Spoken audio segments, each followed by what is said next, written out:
வணக்கம் மக்களே. நம்ம சேனல்ல தொடர்ந்து ரிவ்யூஸ் தாங்க பார்த்துக்கிட்டு இருக்கோம். அந்த வகையில இப்ப நம்ம எதை பத்தின ரிவ்யூ பார்க்க போறோம் அப்படின்னா, நம்ம கார்த்திக் கதையில அடுத்து என்ன நடக்க போகுது அப்படிங்கறத பத்தி தாங்க இந்த வீடியோல பார்க்க போறோம். ஸோ மறக்காம இந்த வீடியோக்கு லைக் பண்ணிக்கோங்க, நம்ம சேனலையும் சப்ஸ்கிரைப் பண்ணிட்டு பக்கத்துல உள்ள பெல் ஐகானையும் கிளிக் பண்ணி ஆல்னு செட் பண்ணிக்கோங்க. அப்பதாங்க அடுத்தடுத்து வீடியோஸ் போடும் பொழுது தொடர்ச்சியா உங்களுக்கு நோட்டிபிகேஷன் வரும், பார்க்கலாம். சரி வாங்க வீடியோல என்ன நடந்துச்சு அப்படிங்கறத பத்தி நம்ம இன்னைக்கு பார்ப்போம். நம்ம கார்த்திக் வந்துட்டு அந்த போட்டோவை காமிச்சு சிவனாண்டிக்கு சரியான பல்ப் கொடுத்துட்டாரு. சிவனாண்டி அந்த போனை பார்த்துட்டு, நமக்கு முன்னாடியே இவன் சரியான பிளான் பண்ணிருக்கான், நம்ம தான் விவரம் இல்லாம இருந்துட்டோம் அப்படின்னு சிவனாண்டி டென்ஷனா அந்த போட்டோவை எடுத்து பாக்குறாரு. சாமுண்டீஸ்வரி கோவமா, ஏ சிவனாண்டி, என்ன இங்கேயே நின்னுகிட்டு இருக்க, இப்ப போக போறியா இல்லையா அப்படின்னு சொன்னதோட சிவனாண்டி இரிட்டேட் ஆகி அந்த இடத்துல இருந்து போறாரு. சிவனாண்டி போனதோட சாமுண்டீஸ்வரி நேரா கார்த்திய பார்த்து, ராஜா, கண்டவங்க சொல்றாங்க அப்படிங்கறதுக்காக உங்க மேல சந்தேகப்பட்டது என்னுடைய தப்புதான் ராஜா. அப்ப கார்த்திக் சொல்றாரு, பரவாயில்ல அத்த. அப்ப சந்திரா திரு திருன்னு முழிச்சுக்கிட்டு நிக்க சாமுண்டீஸ்வரி சந்திராவை பார்த்து, சந்திரா, நீ கொஞ்சம் கூட திருந்தவே மாட்டியா? எத்தனை முறை சொல்றாரு, இவரு ராஜ சேதுபதியோட பேரன் கிடையாது. அந்த போட்டோவுல காமிச்சாங்களே, அவன் தான் அந்த ராஜ சேதுபதியோட பேரன். என் மாப்பிள்ள கண்டிப்பா போய் சொல்றவரு கிடையாது. நேர்மைக்கு இலக்கணமே அவர்தான். கண்டிப்பா அவரு என்கிட்ட பொய் சொல்ல மாட்டாரு அப்படின்னு எனக்கு நம்பிக்கை இருக்கு. அதோட என்னை யாராலையும் ஏமாத்த முடியாது. இங்க பாரு சந்திரா, இதுக்கப்புறம் மறுபடியும் இவர்தான் ராஜ சேதுபதியோட பேரன் அப்படின்னு சொல்லிட்டு ஏதாவது பிரச்சனை பண்ணிக்கிட்டு இருந்த அப்புறம் நான் உன்னை தங்கச்சின்னு கூட பார்க்க மாட்டேன், ஞாபகம் வச்சுக்கோ அப்படின்னு சொன்னதோட சந்திரா, அதுலக்கா நான் சொல்றது கேளு. அப்ப சாமுண்டீஸ்வரி சொல்றாங்க, இங்க பாரு சந்திரா, இனிமே நீ சொல்றத கேக்குறதுக்கு நான் தயாரா இல்ல. தயவு செஞ்சு என்ன டென்ஷன் படுத்தாத அப்படின்னு சொன்னதோட சந்திரா செம இரிட்டேட் ஆகுறாங்க. சந்திரா நேரா கார்த்திகா பார்க்க கார்த்திக் சந்திராவை பார்த்து நக்கலா சிரிக்கிறாரு. அப்ப சந்திரா நினைக்கிறாங்க, டேய், இந்த முறை வேணா நீ தப்பிச்சிருக்கலாம்டா, ஆனா அடுத்த முறை கண்டிப்பா நான் உன்னை சிக்க வைக்காம விட மாட்டேன் அப்படின்னு சந்திராவுக்கு இன்னும் கோபம் அதிகரிக்குது. சாமுண்டீஸ்வரி அங்க உள்ளவங்களை பார்த்து, இங்க பாருங்க, காலையிலேயே இப்படி நடக்கும் அப்படின்னு எதிர்பார்க்கவே இல்லை. எல்லாரும் போயிட்டு அவங்க அவங்க வேலையை பாருங்க அப்படின்னு சாமுண்டீஸ்வரி கோவமா ரூம்குள்ள போறாங்க. அப்ப ராஜராஜாவும் மயில் வாகனமும் இத பார்த்துட்டு அப்பதான் நிம்மதி ஆகுறாங்க. மயில் வாகனம் சொல்றாரு, மாமா நல்ல வேலை, கார்த்திக் மாப்பிள்ள ஏதோ முன்னாடியே பிளான் பண்ணி தப்பிச்சிட்டாரு. இல்லைன்னா சாமுண்டீஸ்வரி அத்தைக்கிட்ட சிக்கி பிரச்சனை ஆகியிருக்கும். அப்ப ராஜராஜா சொல்றாரு, மாப்பிள்ள, ஒரு பக்கம் சாமுண்டீஸ்வரிக்கு உண்மை தெரியல அப்படின்னு சந்தோஷம் இருந்தாலும் என்னைக்காவது ஒரு நாள் சாமுண்டீஸ்வரிக்கு உண்மை தெரிய போகுது. அன்னைக்கு சாமுண்டீஸ்வரி எப்படி கோவப்பட போறான்னு தெரியல. அத நினைச்சாதான் மாப்பிள்ள எனக்கு பயமா இருக்கு. இதை கேட்டதோட மயில் வாகனம் சொல்றாரு, இங்க பாருங்க மாமா, இப்படியே நம்ம நினைச்சுக்கிட்டு இருந்தோம்னா அப்புறம் என்னைக்குதான் வந்துட்டு சீக்கிரம் கார்த்திக் தான் ராஜ சேதுபதியோட பேரன் அப்படிங்கிறத அத்தை கிட்ட சொல்றது. இங்க பாருங்க மாமா, என்னை பொறுத்த வரைக்கும் அத்தை நேர்மை நியாயம்னு சொல்றாங்க, அது சரிதான். ஆனா கண்டிப்பா ராஜா மேல கோவப்பட மாட்டாங்க அப்படின்னு எனக்கு நம்பிக்கை இருக்கு. பாப்போம் என்ன நடக்குது அப்படின்னு. அப்ப ராஜராஜ சொல்றாரு, மாப்பிள்ள, எனக்கு அப்படி இல்ல மாப்பிள்ள, சாமுண்டீஸ்வரியோட கோவத்தை பத்தி இன்னும் நீங்க புரிஞ்சுக்கல. மயில் வாகனம் சொல்றாரு, மாமா, அதான் உங்க கையில இருக்குல்ல கருவி, நீங்க நேரா அத்தை கிட்ட போயிட்டு விஷயத்த சொல்லுங்க. கொஞ்சம் கொஞ்சமா சொல்லி இது மாதிரி உங்க அப்பா மேல உள்ள கோவத்தை குறைங்க. ராஜராஜா சொல்றாரு, நானும் பல வருஷமா முயற்சி பண்ணிக்கிட்டுதான் மாப்பிள்ள இருக்கேன். ஆனா சாமுண்டீஸ்வரி கொஞ்சம் கூட மாறவே மாட்டேங்கிறா அப்படின்னு சொன்னதோட நம்ம மயில் வாகனம் சொல்றாரு, மாமா, நீங்க தான் மாமா எப்படியாவது சொல்லி இந்த குடும்பத்தை சேர்க்கணும். கார்த்திக் மாப்பிள்ள அவர் சைடு எப்படியாவது குடும்பத்தை சேர்க்கணும் அப்படின்னு ட்ரை பண்றாரு. அதே மாதிரி உங்க சைட்ல இருந்தும் நீங்க ஹெல்ப் பண்ணுங்களேன். இதை கேட்டதோட ராஜராஜாவும் சரி முயற்சி பண்றேன் அப்படின்னு சொல்றாங்க. இன்னொரு பக்கம் சாமுண்டீஸ்வரி ரூமுக்குள்ள போனதோட சரியான கோத்துல உட்கார்ந்துருக்காங்க. சந்திரா கிட்ட எத்தனை தடவை சொன்னாலும் ஏன் தான் இப்படி முட்டாள்தனமா பண்ணி என்ன இப்படி அவமானப்படுத்துறா? ராஜா மாப்பிள்ள எப்படி அந்த ராஜ சேதுபதியோட பேரனா இருக்க முடியும்? அதான் பேரன்னு ஒரு பைத்தியக்காரன் இருக்கானே, அப்புறம் ஏன் சந்திரா இப்படி பண்ணிட்டு இருக்கா? ஆரம்பத்துல இருந்தே அவளுக்கு அந்த ராஜாவை பிடிக்கல, அதுக்காக இப்படியா பழி போடுறது அப்படின்னு சாமுண்டீஸ்வரி கோவத்துல இருக்காங்க. அப்பதான் நம்ம ராஜராஜா சாமுண்டீஸ்வரி பாக்குறாங்க. சாமுண்டீஸ்வரி ராஜராஜட்ட, வாங்கங்க, உங்ககிட்டதான் முக்கியமான விஷயம் பேசணும். ராஜராஜா சொல்றாரு, சொல்லுமா. சாமுண்டீஸ்வரி சொல்றாங்க, என்னங்க, வர வர இந்த சந்திரா பண்றது கொஞ்சம் கூட சரியே இல்லைங்க. அவ பாட்டுக்கும் அந்த சிவனாண்டியோட போட்டோவை எடுத்து காமிச்சு சிவனாண்டிக்கு ஆதரவா பேசுறா. இதெல்லாம் சரியே இல்லைங்க. அதுக்கு ராஜராஜா சொல்றாரு, இங்க பாரு சாமுண்டீஸ்வரி, சந்திரா இப்படி பண்றதுக்கு ஏன் இப்படி பண்றான்னா எனக்கும் ஒன்னும் புரியல. அவளுக்கு ஆரம்பத்துல இருந்தே ராஜாவை சுத்தமா பிடிக்காது. ஒருவேளை அதுக்காக இப்படி பண்றாலோ என்னமோ. சரி, அதை விட சாமுண்டீஸ்வரி, கோவில் கும்பாபிஷேகத்துக்கு போகணுமே, அதை பத்தி யோசிச்சு பாத்தியா? சாமுண்டீஸ்வரி சொல்றாங்க, இங்க பாருங்க, அந்த கோவில் கும்பாபிஷேகத்துக்கு எல்லாரும் போயிட்டு வரணும் அப்படின்னு சொன்னது ஃபைனல் தான். அதுல எந்த வித மாற்றமும் இல்லையே. அப்பதான் ராஜராஜா சொல்றாரு, இல்லம்மா சாமுண்டீஸ்வரி, யாராவது இதே மாதிரி நம்ம ராஜா மாப்பிள்ள தான் ராஜ சேதுபதியோட பேரன் அப்படின்னு சொல்லி பிரச்சனையை உண்டாக்க ஏதாவது பண்ணாங்கன்னா என்ன பண்றது? சாமுண்டீஸ்வரி சொல்றாங்க, என்னங்க, அத பத்தி நான் பாத்துக்கிறேன், நீங்க கவலைப்படாதீங்க. இனிமே அந்த கடவுளே இறங்கி வந்து என் மாப்பிள்ள தப்பானவரு அப்படின்னு சொன்னாலும் நான் கண்டிப்பா நம்ப மாட்டேன், சரியா? இது கேட்டதோட ராஜராஜாவும் சரிம்மா ஈஸ்வரி அப்படின்னு சொல்லிட்டு கோவில் கும்பாபிஷேகத்துக்கு பொருட்கள் எல்லாத்தையுமே எடுத்து வச்சாச்சு, நாளைக்கு காலையிலே கிளம்பலாம் அப்படின்னு சொன்னதோட சாமுண்டீஸ்வரியும் சரிங்க அப்படின்னு சொல்றாங்க. அதுக்கப்புறமா நம்ம கார்த்திய காமிக்கிறாங்க. கார்த்திக் வந்துட்டு நேரா ரூமுக்குள்ள போறாரு. அங்க போனதோட ரேவதி வந்துட்டு ஒரே வேதனையில இருக்காங்க. கார்த்திக் நேரா ரேவதிய பார்த்து, ரேவதி, பழைய விஷயங்கள் எதையும் பத்தி யோசனை பண்ணி பார்க்காம ரெஸ்ட் எடு ரேவதி, நாளைக்கு நீ ஆஸ்திரேலியா போகணும்ல. இது கேட்டதோட ரேவதி சொல்றாங்க, ராஜா, உன் மேல எந்த தப்புமே இல்லாம இருந்தும் நான் உன்னை எந்த அளவுக்கு புண்படுத்திருக்கேன், காயப்படுத்திருக்கேன், கேவலமா பேசிருக்கேன். அந்த 2 பேருக்காக சப்போர்ட் பண்ணி உன்னை என்னென்னமோ கொடுமைப்படுத்திருக்கேன். அதோட உன்னை விட்டு பிரியணும் அப்படின்ட்டு ஆஸ்திரேலியாவுக்கு கூட போறதுக்கு விசா வரைக்கும் புக் பண்ணிட்டேன். இது எல்லாத்துக்கும் காரணம் அவங்க 2 பேரும் தான். சரியான புரிதல் இல்லாம நான் உன்னை ரொம்ப தப்பானவன்னு நினைச்சிட்டேன் அப்படின்னு சொல்லிட்டு நம்ம ரேவதி ரொம்ப வரி பண்றாங்க. அதுக்கு கார்த்திக் சொல்றாரு, விடு ரேவதி, எல்லாம் நடந்ததாவே இருக்கட்டும். நீ ஆசைப்பட்டது ஆஸ்திரேலியா போகணும் அப்படின்னு தானே அப்ளை வரைக்கும் பண்ணியாச்சு. சோ நீ ரொம்ப ஹாப்பியா போயிட்டு வா. இது கேட்டதோட நம்ம ரேவதி சொல்றாங்க, எப்படி ராஜா, நான் உன்னை அந்த அளவுக்கு பேசினேன், நான் உன்கிட்ட மன்னிப்பு கேக்குறேன், ஆனா இதெல்லாம் நீ பெருசாவே எடுத்துக்க மாட்டேங்கிறியே, எப்படி ராஜா? அப்ப கார்த்திக் சொல்றாரு, ரேவதி, உனக்கு உண்மை தெரியாம இருந்ததுனாலதான் நீ என்ன தப்பா நினைச்ச. உண்மை தெரிஞ்ச பிறகு நான் நல்லவன் அப்படின்னு புரிஞ்சுக்கிட்டியல்ல, அதுக்காக என்ன பண்ண முடியும்? சில பேருக்கு இந்த புரிதல் இல்லாம இருக்கும், அப்புறம் புரிஞ்ச பிறகு அண்டர்ஸ்டாண்ட் பண்ணிப்பாங்க. சோ அதுக்காக நம்ம அவங்க மேல பழி போட முடியாது இல்லையா? இங்க பாரு ரேவதி, இப்போதைக்கு உன்னோட டார்கெட் வந்து நீ ஆஸ்திரேலியா போகணும், நல்லபடியா ஒர்க் பண்ணி ரொம்ப ஹாப்பியா இருக்கணும், நீ நிம்மதியா இருக்கணும் அப்படிங்கறதுக்காக தானே ஆஸ்திரேலியா போகணும்னு சொல்ற. சோ நிம்மதியா இருக்கிறதுக்கு ஆஸ்திரேலியா போயிட்டு ரொம்ப சந்தோஷமா வா ரேவதி.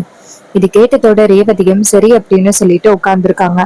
அப்பதான் நம்ம கார்த்திக் சொல்றாரு, சரி ரேவதி, நீ தூங்கு, எனக்கு முக்கியமான ஒரு கால் வருது, நான் போறேன். அப்ப ரேவதி சொல்றாங்க சரி அப்படின்னு. அப்ப கார்த்திக் வந்துட்டு நேரா மாடிக்கு போனதோட நம்ம பரமேஸ்வரி தான் போன் பேசுறாங்க. அப்ப நம்ம கார்த்திக் கேக்குறாரு, பாட்டி அப்படின்னு. பரமேஸ்வரி சொல்றாங்க, ஐயா கார்த்தி, என்னப்பா ஆச்சு வீட்டுல? அப்ப கார்த்திக் சொல்றாரு, பாட்டி, அந்த போட்டோவை கொண்டாந்து அந்த சிவனாண்டி காமிச்சான், ஆனா நீங்க தான் சூப்பரான ஒரு பிளான் பண்ணி வச்சிருந்திருக்கிறீங்களே. அப்ப பரமேஸ்வரி சொல்றாங்க, ஆமாயா கார்த்தி, 2 நாளா அந்த வேலைக்காரி வேலைக்கே வரல. அவ அந்த சிவனாண்டி கூட பேசிக்கிட்டு இருக்கிறத கணக்கு புள்ள பாத்திருக்காரு. உடனே ஓடி வந்து என்கிட்ட சொன்னாரு. நானும் என்ன பண்ணிட்டேன்னா அப்படியே போட்டோவை மாத்தி வைக்க சொல்லிட்டேன். கணக்கு பிள்ளையும் போட்டோவை மாத்தி வச்சுட்டாரு. இது தெரியாம அந்த வேலைக்காரி அந்த போட்டோவை கொண்டு போய் சிவனாண்டி கிட்ட கொடுத்துட்டாங்க. சிவனாண்டியும் அது என்னன்னு பாக்காம சாமுண்டீஸ்வரி கிட்ட கொண்டுட்டு போயிட்டு அவகிட்ட சரியா அவமானப்பட்டு வந்துட்டா. இது கேட்டதோட கார்த்தியும், ஆமா பாட்டி, ஆனா இதே மாதிரி நம்ம எப்பவுமே தப்பிக்க முடியாதுல்ல பாட்டி. அப்ப பாட்டி பரமேஸ்வரி சொல்றாங்க, ஆமையா கார்த்தி, இந்த கும்பாபிஷேகம் முடியட்டும், அதுக்கப்புறம் என்ன பண்ணலாம்னு முடிவு பண்ணலாம். அப்ப கார்த்திக் சொல்றாரு, அத்தைக்கு மட்டும் நான் தான் உங்க பேரன் அப்படின்னு தெரிஞ்சிச்சுன்னா கண்டிப்பா அத்தையால தாங்கிக்கவே முடியாது. நவீன் அப்படிங்கிற ஒரு டிரைவர் எங்க வீட்டுல வேலை பார்த்தான். அவன் சரியான கோடீஸ்வரன். அவன் நேர்மையை மீறி அவன் இங்க வந்துட்டு இந்த மாதிரி வேலைக்காரனா போய் சொல்லி வேலை பார்த்தா அப்படின்னு கோவப்பட்டு அத்தை வந்துட்டு அவனை வீட்டை விட்டே அனுப்பிட்டாங்க. நேர்மை தான் எனக்கு முக்கியம், நேர்மையை தவறினவங்க இந்த வீட்லயே இருக்க கூடாது அப்படின்னு சொல்லிட்டு நவீன வீட்டை விட்டு துரத்திட்டாங்க. சோ இதையெல்லாம் நினைச்சு பார்க்கும்போதுதான் பாட்டி எனக்கு கொஞ்சம் பயமா இருக்கு. இது கேட்டதோட பாட்டி சொல்றாங்க, இங்க பாருப்பா, நீ கவலைப்படாதப்பா, நான் சாமுண்டீஸ்வரியோட கை கால்ல விழுந்தாவது எப்படியாவது அவளை நான் சம்மதிக்க வச்சிடறேன்ப்பா, நீ கவலைப்படாத. உன்னையும் ரேவதியையும் யாரை நினைச்சாலும் பிரிக்க முடியாது. உங்க ரெண்டு பேருக்குமே கல்யாணம் ஆகிட்டு இனிமே அந்த சாமுண்டீஸ்வரியால எதுவும் பண்ண முடியாது. அப்ப கார்த்திக் சொல்றாரு சரி பாட்டி அப்படின்னு. அதுக்கப்புறமா பாட்டி சொல்றாங்க சரியா கார்த்தி, என்னாச்சுன்னு கேக்குறதுக்காக தான் போன் பண்ணேன். நாளைக்கு கும்பாபிஷேகத்துக்கு கிளம்புறீங்கல்ல? கார்த்தியும் ஆமா பாட்டி அப்படின்னு சொல்ல பரமேஸ்வரி சொல்றாங்க இங்க பாருப்பா, ரேவதி எல்லாம் வருவா, என் பேத்தி எல்லாம் வருவா, எனக்கு ரொம்ப சந்தோஷமா இருக்கு. இது கேட்டதோட கார்த்தியும் ஆமா பாட்டி அப்படின்னு சொல்றாங்க. அதுக்கப்புறம் நம்ம கார்த்திக் சொல்றாரு சரி பாட்டி, நான் ரொம்ப நேரம் போன் பேசினா இது சந்திரா பார்த்துட்டா பிரச்சனை ஆகிடும், சரியா பாட்டி அப்படின்னு சொன்னதோட பாட்டியும் சரிப்பா அப்படின்னு போனை கட் பண்றாங்க. அதே நேரம் சந்திரா அந்த இடத்துக்கு வராங்க. வந்துட்டு என்ன உன் பாட்டி கிட்ட என்னெல்லாம் பிளான் பண்ணலாம் அப்படின்னு அடுத்த திட்டம் போட்டுக்கிட்டு இருக்கீங்களா? அப்ப கார்த்திக் சந்திராவை பார்த்து இங்க பாரு, இதெல்லாம் உனக்கு தேவையா? இங்க பாரு, உன்னோட அம்மாவும் அக்காவும் இறந்ததுக்கு என் பாட்டி ஒண்ணும் காரணம் கிடையாது. அது ஏதோ எதேச்சியா நடந்தது. 30 வருஷம் அது முடிஞ்சு போன கதை. திருப்பியும் அதை வெளியில கொண்டுட்டு வந்துட்டு ஏன் இப்படி பண்ணிக்கிட்டு இருக்க? குடும்பம் ஒன்னா இருக்கணும் அப்படின்னு நீ நினைக்க மாட்டியா? அப்ப சந்திரா பயங்கரமா சிரிக்கிறாங்க. அப்ப சந்திரா கார்த்திக் வந்துட்டு சந்திராவை முறைக்க, அப்ப சந்திரா கேக்குறாங்க என்ன முறைக்கிற? இங்க பாரு, இந்த குடும்பம் நல்லாவே இருக்கக்கூடாது. சாமுண்டீஸ்வரி ஜீரோவுக்கு போகணும் அப்படிங்கறதுக்காக தான் நான் சாமுண்டீஸ்வரி பின்னாடியே சுத்திக்கிட்டு இருக்கேன், தெரியுமா உனக்கு? இதை கேட்டதோட கார்த்திக் சொல்றாரு அதெல்லாம் எனக்கு தெரியும் சந்திரா. சாமுண்டீஸ்வரி அத்தைய ஜீரோ வாக்கணும் அப்படிங்கறதுக்காக தான் கூடவே இருந்து குளிப்பறிச்சுக்கிட்டு இருக்க அப்படிங்கிறது எனக்கு நல்லாவே தெரியும். இது தெரியாம அத்தையும் உன் மேல முழு நம்பிக்கையோட இருக்காங்க. நீங்க பாரு சந்திரா, இந்த பழி வாங்குற நோக்கம் அத்தையை வந்துட்டு ஜீரோவுக்கு கொண்டு வர்றது எல்லாத்தையும் மூட்டை கட்டி வச்சுட்டு அந்த சிவனாடி கூட சேர்ந்து வாழ்றதுக்கு முயற்சி பண்ணு, இல்லைன்னா உனக்குதான் பிரச்சனை. இதை கேட்டதோட அந்த சந்திரா சொல்றாங்க இங்க பாரு, நான் இந்த வீட்டுல 10 வருஷமா எதுக்காக அக்கா கூடயே சுத்திக்கிட்டு இருக்கேன், அவளை ஜீரோ ஆக்கணும் அப்படின்னு. அப்புறம் நான் இத்தனை வருஷமா இங்க இருந்ததுக்கு எந்த வித பிரயோஜனமும் இல்லாம போயிரும். நீ தேவையில்லாம வந்து இங்க பேசி உன்னோட நேரத்தை வேஸ்ட் பண்ணாத. அதோட நீ அடுத்ததா என்ன பிளான் பண்ணாலும் கண்டிப்பா நீ சிக்கிருவ. ஏன்னா அடுத்து நடக்க போறது கும்பாபிஷேகம் தான். அந்த கும்பாபிஷேகத்துல நீ யாரு, யாரோட பேரன் அப்படிங்கிறத அத்தனை பேருக்கு முன்னாடி நான் நிரூபிக்க போறேன் அக்கா கிட்ட. இதை கேட்டதோட கார்த்திக் சொல்றாரு சரி ஓகே, இது வரைக்கும் என்னெல்லாமோ ட்ரை பண்ணீங்க, நான் தான் பாட்டியோட பேரன் அப்படிங்கிறத நிரூபிக்கிறதுக்கு, ஆனா உங்களால எதுவுமே பண்ண முடியல. சோ மறுபடியும் உங்களுக்கு வாய்ப்பு கொடுக்குறேன், மறுபடியும் நான் தான் தாத்தாவோட பேரன் அப்படிங்கிறத நிரூபி அப்படின்னு சொன்னதோட சந்திரா சொல்றாங்க என்ன திமுறையில பேசுறியா? உன் திமுறை இன்னும் கொஞ்ச நாள்ல அடக்கி காமிக்கிறேன். கார்த்தியம் சரி சரி பாரு அப்படின்னு சொன்னதோட அந்த சந்திரா சரியான கோவப்படுறாங்க. எவ்வளவு திமுறோட பேசுறான், இவனுக்கு ஒரு முடிவு கட்டணும் அப்படின்னு. அதுக்கப்புறம் நம்ம சந்திரா நேரா சிவனாண்டிக்கு போன் பண்றாங்க. சிவனாண்டி போனை பார்த்துட்டு சந்திரா போன் பண்றா அப்படின்னு போன் அட்டன் பண்ணதோட சந்திரா கேக்குறாங்க என்னங்க, நம்ம ஒரு பிளான் பண்ணா இந்த டிரைவர் கார்த்திக் ஒரு பிளான் பண்ணிட்டானே. அப்ப சிவனாண்டி சொல்றாரு சந்திரா, நம்ம நினைச்சதை விட அவன் சரியான தில்லாலங்கடியா இருக்கான்.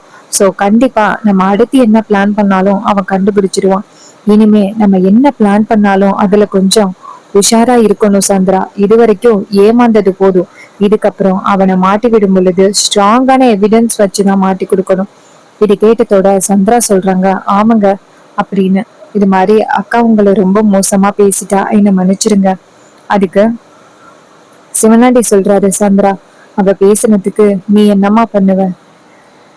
அந்த வீட்டுல எப்படியாவது எனக்கு ஒரு நியாயத்தை வாங்கி கொடுக்கணும் அப்படிங்கிறதுக்காக நீ அவ்வளவு வந்துட்டு கஷ்டப்பட்டுக்கிட்டு இருக்க. உண்மையில நான் எந்த குறையும் சொல்ல முடியாதுமா, நீ எதுக்கும் கவலைப்படாத. இன்னும் கொஞ்ச நாள்ல சாமுண்டீஸ்வரிக்கு ஒரு வழி கட்டுவோம், அதோட அந்த டிரைவர் ராஜாவுக்கும் ஒரு முடிவு கட்டுவோம் அப்படின்னு சொன்னதோட நம்ம சந்திராவும் சரிங்க அப்படின்னு சொல்லிட்டு போனை கட் பண்றாங்க.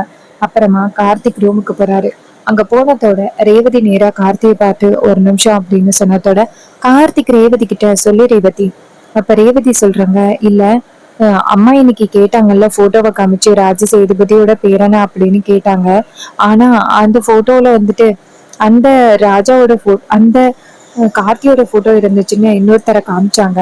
ஆனா ஒண்ணு சொல்லவா, ராஜ சேதுபதியோட பேரன் தான் அந்த பையன் அப்படின்னு சொன்னா யாரும் நம்ப மாட்டாங்க. ஆனா நீதான் ராஜ சேதுபதி தாத்தாவோட பேருன்னு சொன்னா எல்லாருமே நம்புவாங்க. ஏன்னா தாத்தாவோட தோரணை உன்கிட்ட இருக்கு. இங்க பாரு, உண்மையை சொல்லு. நான் அம்மா கிட்ட சொல்ல மாட்டேன். நீதான் ராஜ சேதுபதியோட பேரனா? அன்னைக்கு ஆதார் கார்டுல பார்க்கும் பொழுது கூட அதுல கார்த்திகேயன்னு இருந்துச்சு. நீ சென்னையில இருந்து வந்திருக்க அப்படின்னு அதே அட்ரஸும் இருந்துச்சு. உண்மையை சொல்லு, நீதான் ராஜ சேதுபதி தாத்தாவோட பேரனா? அப்ப கார்த்திக் ஒரு செகண்ட் அமைதியா இருக்காரு. அப்ப ரேவதி கேக்குறாங்க, ஏன் ராஜா அமைதியா இருக்க? உன்னோட இந்த மௌனத்தை நான் உண்மைன்னு ஒத்துக்கவா? அப்ப கார்த்திக் சொல்றாரு, ரேவதி இப்போதைக்கு நான் எதுவுமே சொல்ல முடியாத சூழ்நிலையில இருக்கேன். அப்ப ரேவதி சொல்றாங்க, இங்க பாரு ராஜா, உண்மையை சொல்லு. அப்ப கார்த்திக் சொல்றாரு, ஆமா அப்படின்னு. இது கேட்டதோட ரேவதிக்கு பேரதிர்ச்சியா இருக்கு. இங்க பாரு, 5000 கோடி சொத்து கூட அதிபதி அப்படின்னு சொன்னாரு. நீ எதுக்காக இங்க வந்து வேலை பார்த்துக்கிட்டு இருக்க? அப்ப கார்த்திக் சொல்றாரு, என்ன ரேவதி தெரியாதனமா பேசுற? ராஜசேதுபதியோட பேரன் குடும்பத்தை சேர்க்கறதுக்காக தான் வந்திருக்கா அப்படின்னு ஊரு ஃபுல்லா பரவிக்கிட்டு இருக்கு. அத பத்தி உனக்கு தெரியாதா ரேவதி? இது கேட்டதோட ரேவதி சொல்றாங்க, அதுக்காக இப்படி எவ்வளவு பெரிய பொய் சொல்லிட்டு வந்து இந்த வீட்டுக்குள்ள இருக்க? நான் அம்மா கிட்ட சொல்ல போறேன்.